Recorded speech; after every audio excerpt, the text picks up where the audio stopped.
महाराष्ट्र में जहां एक और ओला दुष्काल की स्थिति है, वहीं दूसरी ओर सरकार किसानों की कर्जमाफी को लेकर गंभीर नजर नहीं आ रही। इसी के विरोध में प्रहार जनशक्ति पक्ष ने अनोखा आंदोलन किया। परभणी शहर में भारी बारिश के बीच जिलाध्यक्ष शिवलिंग बोधने के नेतृत्व में भीख मांगो आंदोलन किया गया, जहां कार्यकर्ताओं ने नागरिकों से 1-1 रुपया भीख मांगी। प्रहार संगठन का कहना है कि यह राशि मुख्यमंत्री सहायता निधि को भेजी जाएगी ताकि सरकार को किसानों की पीड़ा का एहसास हो सके।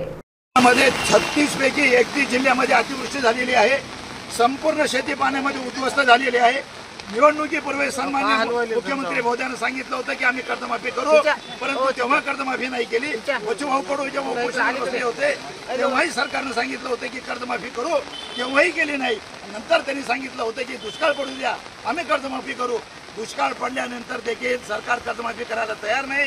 काल अजितदादा पवारांनी स्टेटमेंट दिले, ते म्हणतात की पैशाचं सोन घेता येत नाही, म्हणजे आमच्याकडे पैसे नाही। एकीकडे शक्तीपीठ तयार करायला पैसा आहे, समृद्धी महामार्ग तयार करायला पैसा आहे, मेट्रोला द्यायला पैसा आहे, बुलेट ट्रेन आणायला पैसा आहे, आणि तुम्हाला तुमच्या अदानी अंबानीचं कर्ज माफ करायला पैसा आहे। आमच्याकडून जीएसटीचे करोडो रुपये तुम्ही वसूल केले, परंतु आज माझा शेतकरी बांधव नागावला गेलाय, आज तो संकटात आहे, आज त्याची कर्जमाफी झाली पाहिजे। म्हणून आज आम्ही परभणी शहरामध्ये फिरून 1-1 रुपया व्यापाऱ्याकडे जमा केलाय, नागरिकांकडे जमा केलाय।